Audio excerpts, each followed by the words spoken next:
ये ऐसा बिजनेस है कि आप इसको फुल टाइम देंगे तो आपको फुल टाइम जैसे पैसे देगा, आप इसको पार्ट टाइम लेके चलेंगे तो ये पार्ट टाइम जैसे पैसे देगा। स्टार्ट में मेरी इन्वेस्टमेंट जो थी वो तकरीबन 3 मिलियन के अराउंड थी, जो मैंने फर्स्ट ईयर इन्वेस्ट किए थे। मैं हमेशा कहता हूँ कि बर्ड को सिलेक्ट ना करें, ब्रीडर सिलेक्ट कर लें, बिल्कुल। आपको बर्ड खुद ही अच्छा मिल जाएगा। हम्म। मेरे हिसाब से ना सिर्फ कमर्शियल लगा के आप एक लेमैन की ज़ुबान में कहूँ तो आप दुकानदार तो बन जाएंगे, आप ब्रांड नहीं बन सकते, हम्म। क्योंकि ब्रांड आपको म्यूटेशन बनाएगी। या ये फील्ड ऐसी जिसमें आप जितनी इन्वेस्टमेंट करेंगे आपको वैसा रिटर्न आएगा। स्पेस के हिसाब से देखा जाए तो लवबर्ड ज़्यादा सूट करता है, ये कहीं भी आप इसको लगा सकते हैं। ग्राउंड फ्लोर पे जगह है, ममटी, टेरेस, शेड, कार पोर्च, कुछ भी जगह जहाँ थोड़ी सी जगह, पिंजरे लगाएं अपने बर्ड। ऐसे पेयर लगाएंगे तो ऐसे डब्बे में संडे के बजाय पैसे निकलना शुरू हो जाएंगे, वो कमर्शियल में फिर मार खाते हैं। वो इसलिए ये हॉबी को डिग्रेड होती है कि यार जैसा कहा जाता है वैसा हो नहीं रहा। तो अल्लाह भी कहते हैं कि मैं अपने बंदे की इसको नीयत पे उतरता हूँ पूरा। तो जैसा हम नियत करते हैं अल्लाह हर बंदे के इंडिविजुअली उसी तरह ही उससे नेचर बिहेव करती है।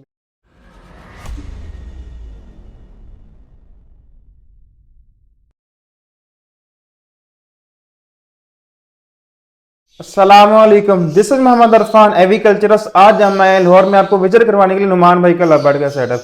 नुमान भाई माशाल्लाह से पिछले 3 साल से लव बर्ड को ब्रीड कर रहे हैं। इनके पास माशाल्लाह से 80 पेयर अवेलेबल है लव बर्ड के डिफरेंट म्यूटेशन में। आए नुमान भाई से बात करते हैं जिनकी जानते हैं इनकी जर्नी के बारे में। अस्सलामुअलैकुम। वालेकुम सलाम जी इरफान भाई, बहुत बहुत शुक्रिया आपके आने का। जज़ाकल्लाह नुमान भाई। नुमान भाई सबसे पहले ये बताएं कि इतनी ज़्यादा बर्ड की फार्मिंग है तो आपने लव बर्ड फार्मिंग को ही क्यों चूज़ किया? लव बर्ड फार्मिंग ये एक एक्सीडेंटल स्टोरी है।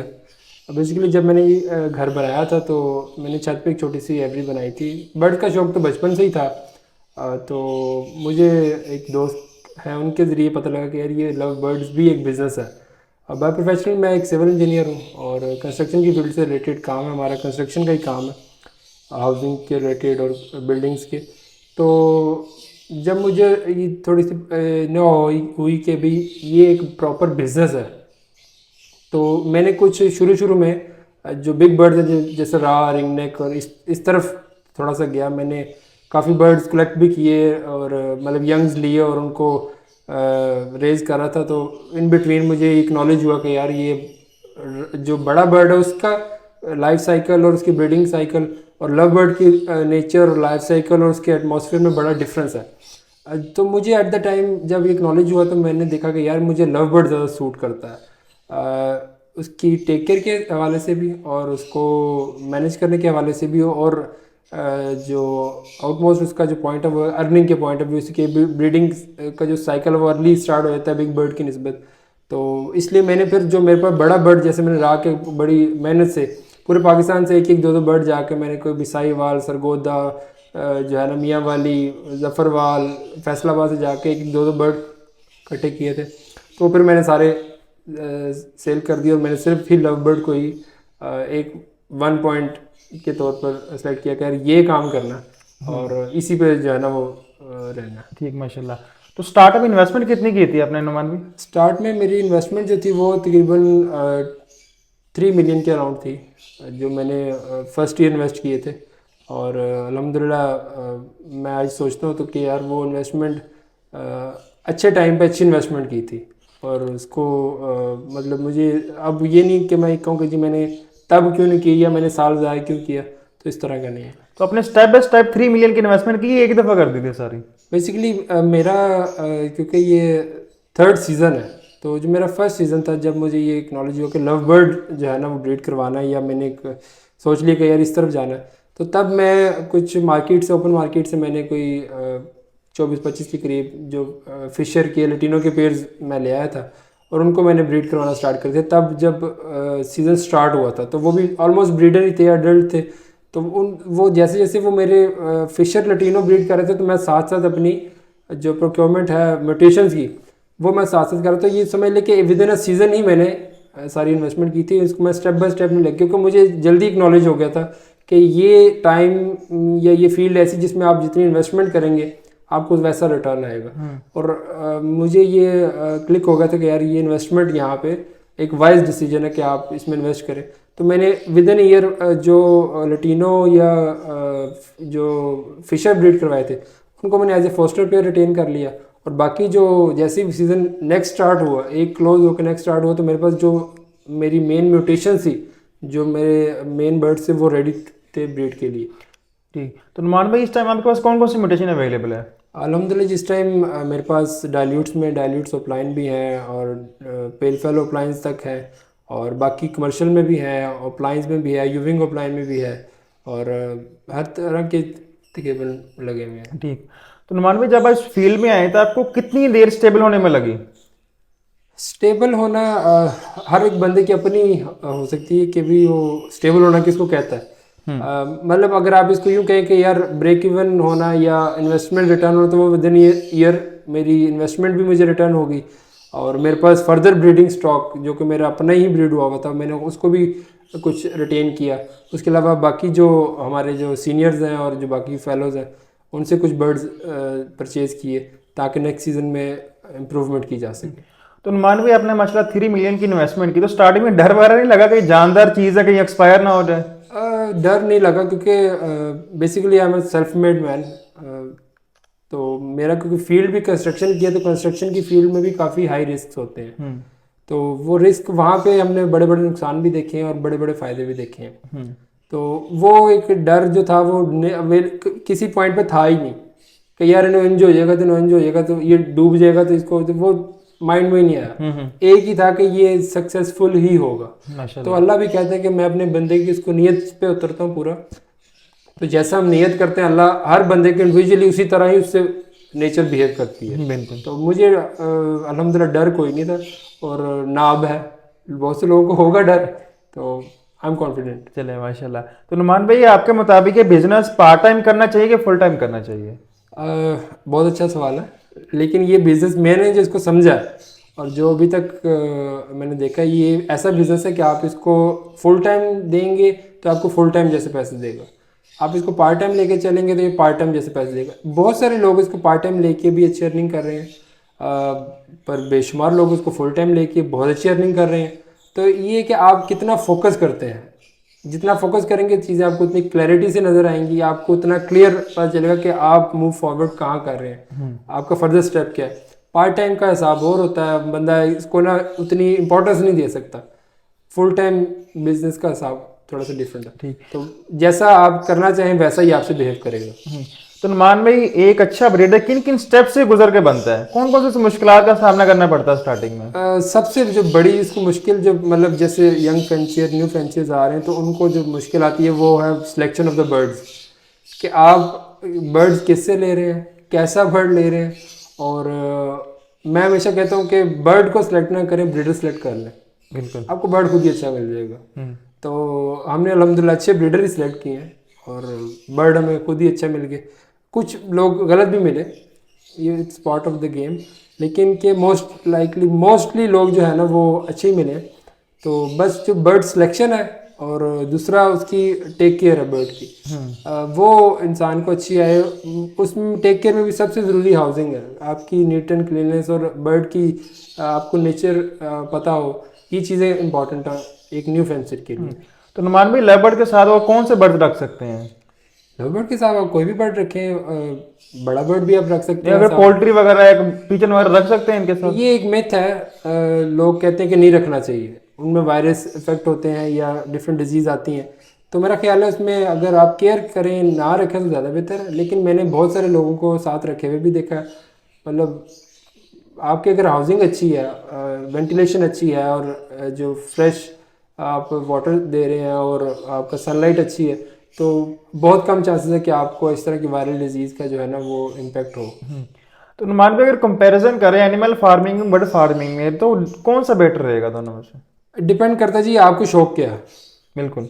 ये एक मेजर फैक्टर है कि शौक क्या है, शौक पे ही आप कर सकते हैं। फॉर एग्जांपल कुछ लोगों को गॉड फार्मिंग पसंद है, ठीक है, हमें बर्ड फार्मिंग पसंद है। कुछ लोग जो है ना इससे बड़े सेटअप पे जाते हैं।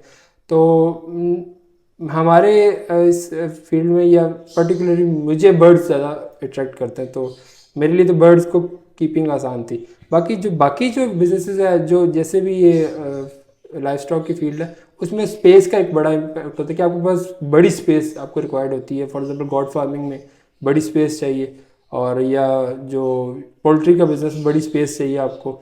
रिस्क के भी काफ़ी उसमें चांसेस ज़्यादा हैं, मतलब जो उसमें लॉसेस हैं लव बर्ड में भी है, लेकिन आपको स्पेस के हिसाब से देखा जाए तो लव बर्ड ज़्यादा सूट करता है। ये कहीं भी आप इसको लगा सकते हैं, ग्राउंड फ्लोर पे जगह है, ममटी, टेरेस, शेड, कार पोर्च, कुछ भी जगह जहाँ थोड़ी सी जगह पिंजरे लगाएं अपने बर्ड की बिल्कुल। जो है ना वो शुरू कर दें। तो नुमान भाई कितने क्लच करते हैं और कितने बच्चे देते हैं एक सीजन में ये? डिपेंड करता है जी आपके पास फॉस्टर पेयर कितने हैं और आप किस टेक्निक को यूज़ कर रहे हैं, फॉस्टरिंग को यूज़ कर रहे हैं और किस तरह आप उसको मैनेज कर रहे हैं, कितना टाइमली आप करते हैं। तो नॉर्मली जो अगर आप नेचुरल पे जाएं तो 3 क्रचेस के जो है ना वो होते हैं कि वही पेरेंट्स उनको रेज करते हैं। अगर फॉस्टरिंग की आप टेक्निक यूज़ करें तो आप 5 तक इजीली पहुंच जाते हैं। और एवरेज कितने बच्चे आ रहे होते हैं एवरेज मेरे पास तो अल्हम्दुलिल्लाह पिछले साल बड़ा अच्छा एवरेज था मेरा, मतलब ओवरऑल अगर मैं देखूं तो मेरे पास तकरीबन कोई 10 से 12 के चिक्स था, एवरेज था, माशाल्लाह। ठीक है। तो मेरा तो अल्हम्दुलिल्लाह बड़ा ज़बरदस्त है। वो बात वही आती है कि आपका यकीन क्या है, तो वो जो आप यकीन कर रहे होते हैं अल्लाह ने वो करना होता है। बिल्कुल। तो अल्हम्दुलिल्लाह मैं तो उससे सेटिस्फाइड था। तो नुमान भाई अर्निंग कितनी कर सकते हैं लव बर्ड फार्मिंग से हम? डिपेंड्स कि आपने लगाया हुआ क्या। फॉर एग्जांपल आजकल हर बंदा भाग रहा है कमर्शियल के पीछे, कमर्शियल कमर्शियल हुई है कि जी बस कमर्शियल लगा लें। तो मेरे हिसाब से ना सिर्फ कमर्शियल लगा के आप एक लेमैन की जुबान में कहूँ तो आप दुकानदार तो बन जाएंगे, आप ब्रांड नहीं बन सकते। क्योंकि ब्रांड आपको म्यूटेशन बनाएगी जिसमें आपकी मेहनत नजर आएगी। क्रीमिनो प्रोड्यूस करना उसकी कोई मतलब, वो क्रीमिनो है, रेड आई बर्ड है, हॉट बर्ड है, लेकिन उसमें कुछ स्टैंडर्ड्स आप नहीं डिफाइन करने। आपको अल्बानो रेड आई का कुछ स्टैंडर्ड नहीं, साइज होगा बस और रेड उसकी आइज है। तो लेकिन जो आपको ब्रांड बनाएगा या आपको जो लव बर्ड ने इज्जत देनी है या जो आपको रिस्पेक्ट देनी है वो आपको म्यूटेशन ने देनी है। तो सिर्फ कहेंगे जी कमर्शियल लगा के मैं कोई छक्के मार लूंगा, तो वो आप हो सकता है कि पहले क्लच में ही या दूसरे क्लच में ही आपको इतना डिसाइड हो कि आप ऐड लगा दें जी कंप्लीट सेटअप फॉर सेल, इतना हाई मोर्टेलिटी रेट होता है। मेरे पास भी जो कमर्शियल लगे हुए मैंने फर्स्ट 2-3 क्लचेज में हाई मोर्टेलिटी देखी है, अभी भी होती है क्योंकि वो रेड आई बर्ड है, वीक बर्ड है। तो जो लोग इस हाइप पे आते हैं कि यार ऐसे पेयर लगाएंगे तो ऐसे डब्बे में संडे के बजाय पैसे निकलने शुरू हो जाएंगे, वो कमर्शियल में फिर मार खाते हैं। वो इसलिए ये हॉबी को डिग्रेड होती है कि यार जैसा कहा जाता है वैसा हो नहीं रहा। तो वो जब आपने सिलेक्शन गलत की है, आपने इन्वेस्टमेंट गलत की है, आपने एक ही तराजू में हर चीज़ रख दी है, तो फिर आप मार ही खाएंगे। बैलेंस करके चलें, म्यूटेशन भी साथ रखें ताकि आपकी एक अपनी वर्थ बने, आपको एक अपनी पहचान बने। बिल्कुल। तो नुमान भाई 3 साल के करियर में आपको कोई लॉस हुआ है फार्मिंग में? लॉस हुआ है बिल्कुल। जैसे मैंने आपको बताया कि कमर्शियल्स के चिक्स एक्सपायर हो गए और कुछ बर्ड्स मेरे जो है ना वो फ्लाई कर गए थे यहाँ दरवाजे से। शादी का इवेंट था घर में, तो कुछ बच्चों की वजह से हो गए थे, लेकिन ऐसा इतना बड़ा कुछ जिसको आप कहें कि बड़ा लॉस नहीं था। एक नॉर्मल जो एक जिसको आप कंसिडर करें तो वो साथ तो बिल्कुल था। लेकिन ये कहना कि यार ये रातों रात दुगनी रात चुगनी तरक्की हो जाएगी या नोटों के ढेर लग जाएंगे, ऐसा नहीं। ये हाइप एक गलत हाइप है, इससे थोड़ा रियलिस्टिक बंदा चले तो उसको नुकसान नहीं हो सकता। तो नुमान भाई आपने कहा कि कुछ एक्सपायर हुए थे, उनकी रीज़न क्या बनी थी एक्सपायर होने की? देखें ये फिर वो पहली बात आई थी कि आपने बर्ड्स की सिलेक्शन में फॉर एग्जांपल कुछ मैंने ब्रीडर से पेयर लिए तो वो ब्रदर एंड सिस्टर थे, नहीं पता था। कुछ रेड आई में इस तरह था कि रेड आई टू रेड आई लगा दिया, नहीं पता था कि यार वो के रेड आई आएंगे सारे, उसमें भी हो गया। कुछ रेड आई वैसे ही ब्लीक जो है ना वो थोड़ी वीक ब्लड लाइन है तो उसकी वजह से भी था। लेकिन अल्हम्दुलिल्लाह जैसे जैसे इस फील्ड में आए और काफ़ी सीनियर्स हैं जो गाइड करते हैं, तो उन्होंने जब गाइड किया कि ये स्टेप्स हैं या ये इसके मेजर्स हैं, इन मेजर्स को आप लें तो इंशाल्लाह आप फर्दर स्टेप पे चल जाएंगे। तो जब सीखा काम को पता चला तो फिर उसके बाद काफ़ी जो है ना इस पर कंट्रोल हो गया। तो सिबलिंग के साइड इफेक्ट क्या हो सकते हैं पेड़ लगाने के? सिबलिंग की different, for example first of all तो आपका ये डेड एंड शेल हो जाएगा या मोर्टेलिटी हाई हो जाएगी या ब्लड लाइन वीक हो जाएगी, फेदर्स में इशू आ सकता है, जेनेटिकली कोई डिसऑर्डर हो सकता है, तो अवॉइड ही करना चाहिए सिबलिंग्स को पेयर करने से। तो नुमान भी आपके सेटअप को कितने लोग मैनेज कर रहे होते हैं, या अगर छोटा सेटअप लगाते हैं तो कितने टाइम में मैनेज कर सकते हैं या कितने लोगों से मैनेज कर सकते हैं? देखिए मेरे पास अल्हम्दुलिल्लाह तकरीबन 80 के करीब पेयर्स हैं, तो मैं इसको पार्शियली मैनेज करता हूँ। फॉर एग्जांपल सॉफ्ट फूड और जो फ्रेश वाटर है वो मैं ख़ुद करता हूँ। बाकी मेरी जो मेड है वो सफाई वगैरह, ट्रेस की क्लीनिंग और बाकी मामलात वो करती है। तो मैं पार्शली टाइम मैं देता हूँ, बाकी जो है ना वो ये समझ लेके सर्वेंट के एंड पे रखा हूँ। तो विटामिन कौन से इस्तेमाल कर रहे हैं नुमान भाई आप? वाइटामिन सी मैं बीटा फार्म के यूज़ कर रहा हूँ, डी न्यूट्रिकल, सॉल्वेंट डी ब्रीडर, प्रोबायोटिक्स वगैरह, साथ मोरिंगा एंड स्पैरुलिना, और आइकन बिस्किट भी डेली नेचर के या वही यूज़ कर। तो जो विटामिन के कोर्स करवाने होते हैं ब्रीडिंग से कितनी देर पहले स्टार्ट कर दें? जो आपका ऑफ सीज़न होता है बेसिकली वही ब्रीडिंग की प्रिपरेशन का टाइम होता है, जिसमें लोग नॉर्मली सॉफ्ट फूड देना भी बंद कर देते हैं। ठीक है, वो बर्ड्स को ऐसे आज़ाद छोड़ देते जैसे तड़ा ऐसी वायरस ही नहीं ताड़े। तो वो ही टाइम होता है कि उसमें आपने अपने बर्ड्स को सॉफ्ट फूड के साथ साथ जो उसके मल्टीविटामिन है, जो जितनी भी डेफिशिएंसी, कैल्शियम, मल्टीविटामिन जो भी उसकी है वो आपने पूरी करी थी, ताकि जब ब्रीडिंग सीजन स्टार्ट हो तो बर्ड आपका रेडी हो। नॉर्मली यहाँ प्रैक्टिस कुछ लोग इस तरह चलाते हैं कि जब बॉक्स लगाने से 10 दिन पहले जो है ना वो बर्ड को हाई जो है ना वो पोटेंसी की मेडिसिन का इंटेक शुरू करवा देते हैं। तो वो भी बर्ड के लिए नुकसानदेह और एक ज़्यादती भी है। तो नुमान भाई एक नया बंदा आ रहा है, स्टार्टअप कितनी इन्वेस्टमेंट से ले सकता है वो? देखिए जी, वो एक पेयर से भी ले सकता है, अगर वो चूज़ कर रहा है कमर्शली को तो वो पाब्लोस प्लूटिनो बनरेडिके से भी ले सकता है। अगर वो आ रहा है म्यूटेशन में तो अप्लाइंस में भी आ सकता है। तो मिनिमम भी आपको जो है वो एटलीस्ट भी को 50,000 के करीब चाहिए एक पेयर के लिए, जो आपको अच्छा आपको ऑफ स्प्रिंग दे और आप उससे अच्छी अपनी सर्कल चला सकें। तो वो जब आए किस नियत से आए, क्या नियत लेके आए फार्मिंग में? नियत ये लेके आए कि जो अल्लाह ने उसको देना है उसने आगे बांटना है, तो फिर वो अल्लाह लोगों के रिस्क आपके रिस्क में डाल देता है। तो इस नियत से आए और अच्छे की नियत से आए, पॉजिटिवली आए, सुने सबकी, करे मन की, सबको सुने। जितनी फिजिबिलिटीज़ बन रही हैं, यूट्यूब भरी पड़ी है कि एक पेड़ लगाएं और 4 लाख कमा लें, तो उनको सिर्फ सुनने की हद तक रखें, उस पर यकीन ना करें। जब प्रैक्टिकल करेगा तो उसको ज़्यादा प्रैक्टिकली जो नॉलेज मिलेगा, ये जो उसको इम्प्रेशन आएगा कि यार इस तरह नहीं होता, तो वो उसके लिए ज़्यादा बेहतर है। जी। तो नुमान भाई सर्दियों में डाइट में क्या चेंजिंग लेके आते हैं? सर्दियों में डाइट में मेरी सिर्फ जो है वो ऑलिव ऑयल या good fish oil soft food में ऐड हो जाता है, और कुछ कनेरी बढ़ जाती है और इस तरह की चीज़ें। बाकी ऑलमोस्ट कोई 90% तक सेम ही रहता है। तो डीवर्मिंग वगैरह इस्तेमाल करवा रहे हैं नुमान भाई आप? मेरे एक दफ़ा मैंने डीवर्मिंग कराई, मतलब ये पिछले सीज़न में, तो मुझे कोई इसका ना फ़ायदा नहीं नज़र आया, मैं उल्टा नुकसान हो गया। तो लेकिन वो भी कि 2-3 बर्ड मेरे एक्सपायर हो गए, वीक थे या आई डोंट नो क्या उनको इशू था, तो उसके बाद डिवर्मिंग नहीं करवाई। मतलब इस सीज़न के स्टार्ट में डिवर्मिंग नहीं करवाई। मतलब बर्ड एक्सपायर हो गई इस वजह से आपने वो बंद कर दी? हाँ जी। जी। तो क्या क्या कहते हैं कि अगर विटा डिवर्मिंग, नेचुरल डिवर्मिंग कैसे करवा सकते हैं? नेचुरल डिवर्मिंग के लिए मेरा वीकली जो शेड्यूल है उसमें हम एप्पल साइडर विनेगर यूज़ करते हैं। वो पानी में हर जो है ना वीक में एक दफ़ा वो हम बर्ड्स को सर्व करते हैं। और फ्रेश वाटर होता है मेरा, मतलब नलके का पानी नहीं आता, मेरा मिनरल वाटर आता है बर्ड्स के लिए भी, जो बॉटल्ड है वही आता है, वही यूज़ करते हैं। और मतलब ऐसे कोई ऐसा इशू नहीं आया। तो नुमान भाई बेस्ट वेजिटेबल्स कौन से होते हैं जो कि हम इन्हें यूज़ करवाएं? बेस्ट वेजिटेबल्स में आप इनको पालक यूज़ करवा सकते हैं, चुकंदर यूज़ करवा सकते हैं, और इस तरह इसके साथ साथ मतलब जितने भी आप बर्ड्स के नेचर में देखें या इस सीज़न में, फॉर एग्जांपल अब जो अवेलेबल है वेजिटेबल्स, उनको आप पालक वगैरह, मेथी वगैरह को यूटिलाइज करवा सकते हैं। तो मान भाई बर्ड कौन से सीड बड़े शौक से खाता है?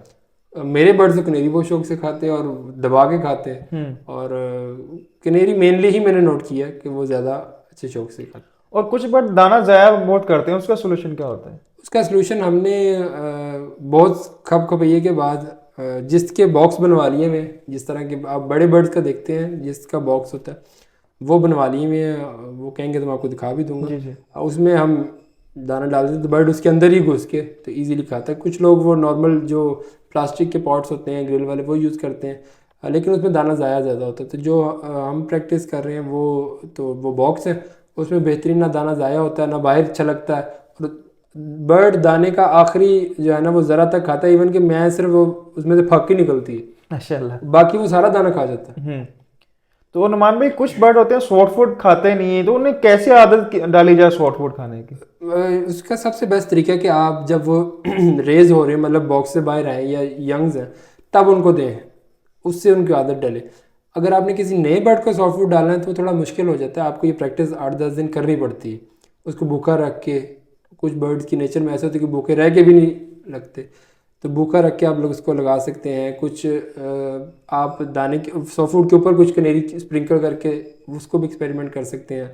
फिर भी नहीं तो दाने के पॉट के ऊपर थोड़ा सा सॉफ्ट फूड डाल के आप कर सकते हैं। तो अल्टीमेटली अट्रैक्टिव एक उनकी होती है, वो लग जाते हैं। तो नुमान भाई आपके मुताबिक बर्ड्स में कौन कौन से मेन इशू आते हैं? जो सबसे ज़्यादा इशू मैंने फेस किया या मैंने देखा वो डेड एंड शेल का था, और बाकी इसके अलावा मेरा कोई मतलब मुझे ज़्यादा इश्यूज़ नहीं अल्हम्दुलिल्लाह है, क्योंकि मेरी वेंटिलेशन का प्रॉपर सिस्टम है और घर डिज़ाइन ही वेंटिलेशन के हिसाब से हुआ हुआ है। और हाउसिंग मेरी अल्हम्दुलिल्लाह बहुत अच्छी है। मेरी यूँ समझ लें कि हर 7वें दिन पहली ट्रे की बारी आ जाती है कि उसने धुलना है, माशाल्लाह। ठीक है। और उसको सारा एवरी मेरी रोज़ ब्रूम होती है, रोज़ उसको जो ब्रोमोसेप्ट या विरकोनेस से उसकी मॉपिंग होती है। और मतलब उसकी वजह से मुझे अल्हम्दुलिल्लाह बहुत फ़ायदा रहा है कि मुझे कोई इस तरह की इश्यूज आए नहीं हैं। और डेड इन शेल की रीज़न क्या होती है नुमान भाई? डिफरेंट रीजंस हैं। हाउसिंग सबसे बड़ी है कि अगर आपका बॉक्स गंदा है या आपकी ट्रे गंदी है, और ह्यूमिडिटी भी उसमें एक फैक्टर है, बट 100% नहीं है, वो 20-30% आई गेस इम्पेक्ट करता हो। ये चीज़ें कि हाउसिंग आपके अगर नेस्ट बॉक्स गंदा है और पानी उसमें गिरा हुआ है या उसकी कुछ भी ड्रॉपिंग्स हैं वहाँ पे, तो उसकी वजह से भी डेड एंड शेल हो जाते हैं। कुछ आपने अगर पेयरिंग जेनेटिकली कोई आपने कोई गड़बड़ की हुई है तो उसकी वजह से भी हो सकता है। तो नुमान भाई होता है बच्चे 10 से 20 दिन के होकर एक्सपायर हो जाते हैं, उनकी रीज़न क्या होती है? उसमें भी डिफरेंट रीजंस हो सकती हैं कि आपके डाइजेशन में कोई इशू आ सकता है, कोई इस तरह के आप अगर यूज़ करें। For example I don't know कि ये मेरा एक्सपीरियंस, पर्सनल एक्सपीरियंस, चलो मैं कह देता हूँ कि अगर आप जब बर्ड्स ब्रीड पे हैं या रेज हो रहे हैं, तब अगर ज़्यादा आप यूज़ करें, डीप ब्रीडर यूज़ करवाएं या इस तरह की हाई पोटेंसी, तो वो भी बर्ड्स के जो चिक्स होते हैं उनके लिवर को जो है ना वो इफेक्ट करती है, उसकी वजह से भी उनकी डेथ होती है। तो एंड पे क्या एडवाइस देना चाहेंगे नुमान भाई आप? एडवाइस तो ये कि अल्लाह पे भरोसा करें। मार्केट में जितनी भी आपकी ये स्पेकुलेशंस हैं या एक रूमर्स हैं या उन पे भरोसा ना करें, अल्लाह पे भरोसा करें। नीयत अच्छी रखें, पॉजिटिव रहें, और इस फील्ड में जो फेक हाइप्स हैं या फेक वॉइसेस हैं उनसे बचें। अच्छा बर्ड लें, अच्छा ब्रीडर चूज़ करें, उससे अच्छा बर्ड लें, तो आपका बर्ड अच्छा परफॉर्म करेगा और आपको अच्छी अर्निंग भी करके देगा, और आपको अर्निंग के साथ साथ एक आपको ब्रांड भी बनाएगा। तो इसके लिए बहुत ज़रूरी कि आप कमिटेड हो अपनी सक्सेस के साथ। जी। फेलियर को आप कंसीडर करें, लेकिन मेनली आपका फोकस हो कि मैंने सक्सेस की तरफ ही जाना। तो मतलब हाइप्स में ना रहें कि मैंने अभी पेड़ लगाया तो शाम को जो है ना वो उसका क्लाइंट भी आ जाएगा और बच्चे भी चले जाएंगे और बैंक भर जाएगा। तो रियलिस्टिक जितना आप रहेंगे वो उतने आप डिसर्ट होंगे और कम आपके लिए चांसेस है कि आप फेल होंगे। चलें, बहुत शुक्रिया नुमान भाई, आपका बहुत शुक्रिया सर। आपने सर टाइम दिया और बहुत अच्छी इंफॉर्मेशन सर, प्रोवाइड की। जज़ाकल्लाह। ये इंशाल्लाह बहुत लोगों के काम आएगी। Thank you so much everyone. उम्मीद है कि आपको आज की हमारी वीडियो पसंद आई होगी। अगर आपको हमारी ओवरऑल वीडियोस पसंद आती हैं और आप चाहते हैं कि हम सेटअप विजिट करते रहें और आपके लिए वीडियोस लाते रहें, तो आप हमारे चैनल मोहम्मद अरफान एग्रीकल्चर जरूर सब्सक्राइब कीजिए और बेल आइकन को लाजमी दबा दीजिए, जिससे हर नई वाली वीडियो की नोटिफिकेशन आपको बर वक्त पहुंची रहेगी। इंशाल्लाह इस वीडियो का पार्ट 2 आएगा, उसमें हम आपको नुमाइंदे का सेटअप विजिट करवाएंगे। इनके पास माशाल्लाह में लव बर्ड में 80 पेयर की हाई म्यूटेशन लगी हुई है। Thank you so much. अल्लाह हाफिज़।